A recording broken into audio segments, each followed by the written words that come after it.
The modern way for white to handle the Carlsbad structure in the Queen's Gambit declined exchange variation is to put his king's knight on e2 rather than f3.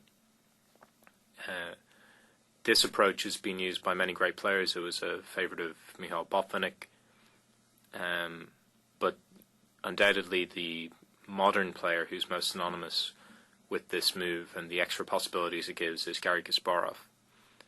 And we're going to have a look now at one of his absolute calling cards in this opening, his battle with Anderson from Belfort.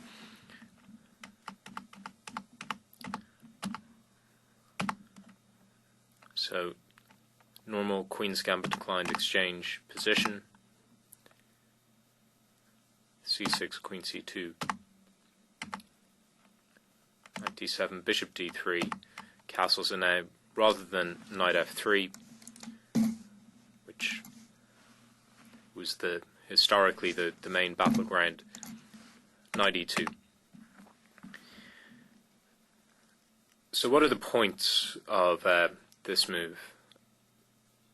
The primary difference which having the knight on e2 rather than on f3 makes to the position is that white gets the option of f3 and e4. White can play for e4 as well after knight f3, but he'll normally be left with an isolated queen's pawn, which can be a static weakness. Here, white has in mind to have this option of just creating a very strong center with two pawns in the center. But of course, he's not committed to this possibility, so he can play exclusively for f3 and e4. He can play exclusively for a minority attack on the queen side, or he can combine both plans. So in my view, this is more dangerous for black to face, because he has this real extra possibility of being overrun in the center, and he needs to be very attentive to deal with it. So let's have a look at just one of the classic games to show how these ideas play out.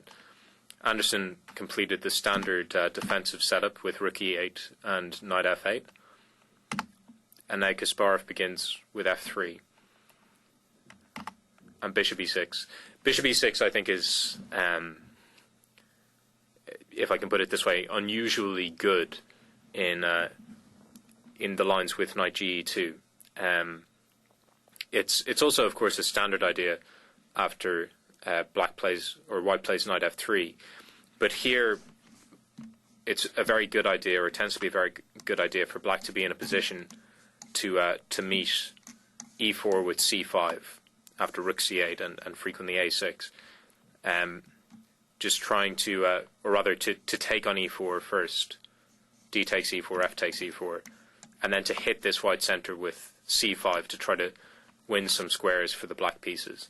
And we'll see an example of that working properly later. But bishop e6, I think, is one of the soundest defensive approaches. Kasparov put his rook to e1. Many moves have been tried in this position. It's also possible to put the rook on d1. It's possible to play king h1. So all of these have been tested in however many games. Rook a e1, of course, is extremely logical, preparing to support an e4 break.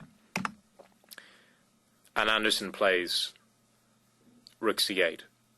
So just to show how this might work, if white were to play e4 now,